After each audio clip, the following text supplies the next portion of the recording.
بسم اللہ الرحمن الرحیم حامدا ومصليا ومسلما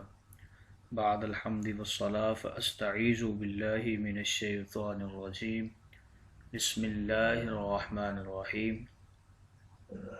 السلام علیکم ورحمۃ اللہ وبرکاتہ۔ عزیز طلبہ کرام، امید کرتا ہوں احباب خیر سے ہوں گے۔ انشاءاللہ آج ہم تفسیر جلالین کے درس نمبر 98 میں سپارہ نمبر 17 سے سورہ حج کی منتخب کردہ آیات 6 اور 7 کو پڑھنے کی سعادت حاصل کریں گے، جن میں کلام باری تعالیٰ و کلام مفسر کا ترجمہ ہوگا، ربط و تعلق آیات کو ذکر کیا جائے گا، تفصیلی اغراض کی تشریح و توضیح کرتے ہوئے درس پر ہونے والے اعتراضات کا جواب دینے کی کوشش کریں گے۔ آئیے طلبہ کرام بلا تاخیر بڑھتے ہیں آج کے درس کے ترجمہ کی طرف۔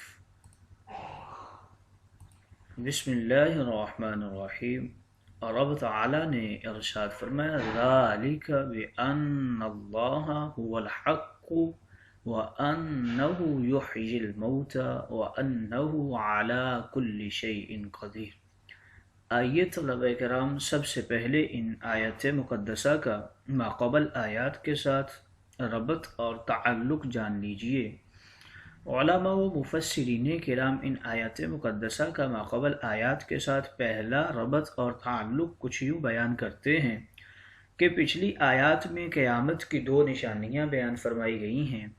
ایک انسان کی زندگی عدم سے وجود میں لانا، نطفے سے بندہ بنانا، اور دوسرا مٹی سے سبزیاں نباتات اگانا، یعنی مردہ زمین کو زندہ کرنا۔ اب ان آیات میں دلائل کے بعد دعوے کی طرف متوجہ ہونے کے لیے جا رہے ہیں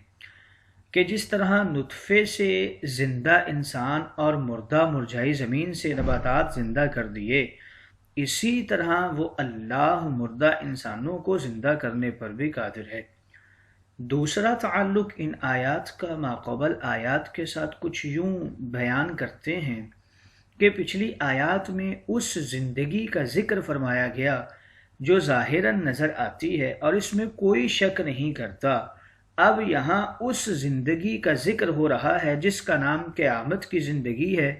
جس میں کفار شک اور اس کا انکار کیا کرتے تھے۔ آئیے طلبہ کرام ربط و تعلق آیات کے بعد بڑھتے ہیں آج کے درس کے ترجمہ کی طرف۔ بسم اللہ الرحمن الرحیم، یہاں سے بتا رہے ہیں ذالک المذکور من بدء خلق الانسان الى آخر احیاء الارض، پیچھے جو نشانیاں بیان کی گئی ہیں کہ انسان کی تخلیق رب تعالیٰ نے کی عدم سے وجود کی طرف، یعنی انسان کچھ بھی نہیں تھا تو انسان کو تخلیق کر دیا، اور احیاء ارض کی دوسری دلیل دی گئی کہ مردہ زمین تھی، اس میں رب تعالیٰ نے اپنی رحمتوں کی بارشیں نازل کی اور وہی زمین خوش نما نباتات کو اگانے لگی۔ تو بتا رہے ہیں کہ یہ جتنی چیزیں پیچھے ذکر کی گئی ہیں، بسبب ان اللہ هو الحق الثابت الدائم، یہ ساری چیزیں اسی بسبب ہیں کہ اللہ تعالی حق ہے اور وہ ہمیشہ رہنے والا ہے، وَأَنَّهُ يُحْيِي الْمَوْتَى، وہی مردوں کو زندگیاں بخشنے والا ہے، وَأَنَّهُ عَلَى كُلِّ شَيْءٍ قَدِيرٌ، اور بے شک وہی پاک ذات ہے جو ہر چیز پر قادر ہے، اسی کے قبضہ قدرت میں ہر چیز ہے۔ وَأَنَّ السَّاعَةَ، اور بے شک قیامت، یہ وہی قیامت ہے جس کے بارے میں منکرین بعث جو ہیں وہ انکار کرتے ہیں کہ قیامت نہیں آنی، مرنے کے بعد اٹھنا کیسا ہوگا، تو فرمایا بے شک قیامت آتیتن،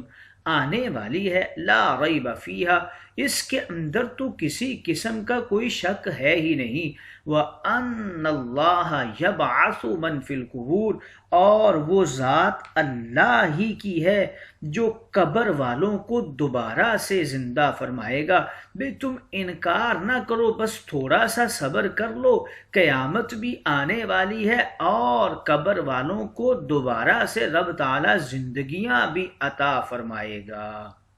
آئیے طلبہ کرام، ترجمہ کے بعد بڑھتے ہیں آج کے درس کی تشریح و توضیح کی طرف۔ یہاں سے رب تعالیٰ اپنی قدرت کے اوپر دلائل دے رہے ہیں کہ ہم نے کس طرح انسان کی ابتدا سے تخلیق کی تھی۔ گویا فرمایا، اے منکرین قیامت اور خلقت ثانیہ کا انکار کرنے والوں، وہ بے شمار زندگیاں جو اگرچہ تمہاری نگاہوں کے قریب ہیں اور کائنات ارض و اجسام میں قدم قدم پہ بکھری پڑی ہیں، مگر تمہاری عقل، فہم و شعور سے ذالک دور ہیں، کیونکہ تم پر ظلم و جہالت، کفر و دلالت، حماقت و تعصب کے پردے پڑے ہوئے ہیں۔ وہ سب زندگیاں خود بخود نہیں ہیں، بلکہ زمین کی زندگی اور انسان کی ابتدائی زندگی کہ ہم نے نطفہ سے علقہ، پھر علقہ سے مضغہ، کس طرح انسان کو ہم نے پروان چڑھایا ہے، یہ ساری زندگی، یہ نظام کائنات کی چہل پہل، یہ تر و تازگی، یہ اہل بصیرت کے لیے ہے، اور اہل بصیرت کو یہ ساری چیزیں سمجھا رہی ہے۔ اس میں اہل بصیرت کے لیے یعنی انسان کی ابتدائی تخلیق میں اور احیاء ارض میں 5 طرح سے سمجھنے کی باتیں ہیں۔ پہلی بات یہ ہے کہ بِأَنَّ اللَّهَ هُوَ الْحَقُّ، رب تعالیٰ کی ذات جو ہے وہ ازلی ابدی ہے، فنا و بقا، موت و حیات، دنیا و آخرت کا نظام اسی کی وجہ سے ہے، قائم ہے، نافذ ہے اور صحیح و ثابت وہی ذات اسے چلا رہی ہے۔ اس میں دوسری بات سمجھنے کی یہ ہے، انہ یحیی الموتى، اللہ ہی زندہ فرماتا ہے، اور اب بھی اور بعد میں بھی، اول میں بھی آخر میں بھی، یعنی مردوں کو زندہ کرنے کی جو قدرت ہے وہ اسی رب کے پاس ہے۔ اس میں تیسری بات سمجھنے کی یہ ہے، انہ علی کل شیء قدیر، کہ اس کی قدرت میں ہر چیز ہے، اس کی چاہت میں ہر چیز ہے، یعنی جو وہ چاہتا ہے وہ کر سکتا ہے۔ اور اس میں چوتھی بات سمجھنے کی یہ ہے، ان الساعۃ آتیہ، اے لوگو جب اتنی زندگیوں کو دن رات اپنی نگاہوں سے دیکھ رہے ہو تو پھر سمجھ لو اور تدبر عقلی سے کام لے کر یہ مان لو کہ قیامت بھی آنے والی ہے۔ اور آج کے درس میں 5ویں بات سمجھنے کی یہ ہے کہ دنیا فقط دار العمل ہے، اور اس تھوڑی سی زندگی میں بڑی بڑی جزا و سزا کی گنجائش نہیں ہے۔ یہاں تو کسی نے ظلم کیا اور کسی نے عدل کر لیا، لیکن یاد رکھنا، ان اللہ یبعث من فی القبور، اللہ تعالی ہی ہے جو مردوں کو قبروں سے اٹھائے گا، دوبارہ زندہ کرے گا، پھر اس میدان میں سب کا حساب ہونے والا ہے۔ تو گویا فرمایا کہ انسان کی ابتدائی تخلیق اور دوسری جو دلیل دی احیاء ارض کی، یہ سارا کچھ رب تعالیٰ کی ذات بابرکت کے بسبب ہے۔ وہی ہمیشہ رہنے والا ہے، وہی مردوں کو زندہ کرنے والا ہے اور ہر چیز پر قادر ہے۔ اور بے شک سن لو، قیامت آنے والی ہے، اس کے اندر کوئی شک نہیں ہے۔ رب تعالیٰ قبروں میں سے مردوں کو اسی دن زندہ فرمائے گا، دوبارہ زندگیاں عطا فرمائے گا۔ ان آیات مقدسہ میں پہلی 3 باتیں علت فاعلی ہیں اور دوسری 2 باتیں علت غائی ہیں، یعنی ان اللہ هو الحق وانہ یحیی الموتى وانہ علی کل شیء قدیر۔ یہ علت فاعلی ہیں کہ وہ اللہ کائنات کا فاعل حقیقی ہے، وہی فاعل حیات ہے اور وہی فاعل قدیر ہے۔ ان 3 چیزوں کے اظہار و بیان کا مقصد و غایت یہ ہے کہ وہ قیامت بھی قائم فرمائے گا اور مردوں کو بھی زندہ فرمائے گا۔ دنیا سے مرنے کے بعد جو انسان جہاں جائے گا وہی اس کی قبر ہوگی، خواہ وہ مٹی میں دفن کیا جائے یا پانی کے اندر دفن کیا جائے، وہ جہاں بھی ہوگا رب تعالی اسے لازم باللازم اور ضرور بالضرور زندہ فرمائے گا۔ ان آیات مقدسہ سے ہمیں کچھ فوائد بھی حاصل ہوتے ہیں۔ پہلا فائدہ اس میں یہ ہے کہ عالم برزخ نام ہے موت کے بعد روح کی قیام گاہ کا، اور قبر نام ہے اجسام کے قیام گاہ کا، لہٰذا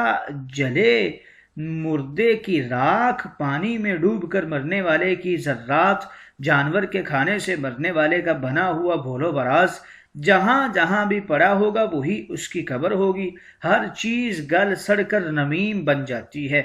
مگر تخم، سلب اور ترائب کے ذرات والا جو نطفہ ہے، جرثومہ ہے، وہ کبھی کسی چیز سے فنا نہیں ہو سکتا، نہ آگ میں، نہ راکھ میں، نہ مٹی میں، نہ خاک میں، نہ پیٹ میں، نہ کہیں بھی وہ فنا نہیں ہو سکتا، وہ اپنی اصلیت پہ باقی رہتا ہے،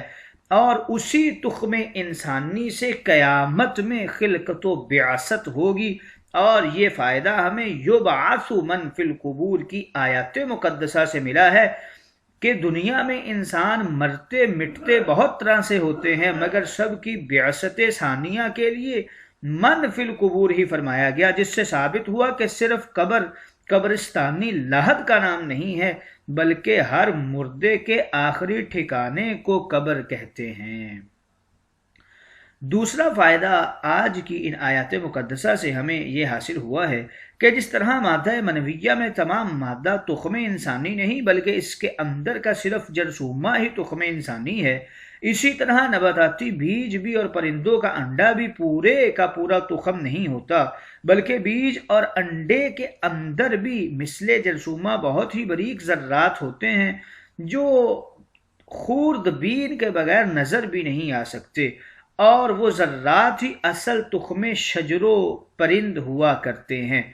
اور اس سے کئی نئے پودے مٹی سے پھوٹ پڑتے ہیں اور کئی نئے پرندے اس کے ساتھ اپنے پورے جسم کے ساتھ بن جاتے ہیں۔ یہ فائدہ ہمیں یحیی الموتیٰ فرمانے سے حاصل ہوا ہے۔ آئیے طلبہ کرام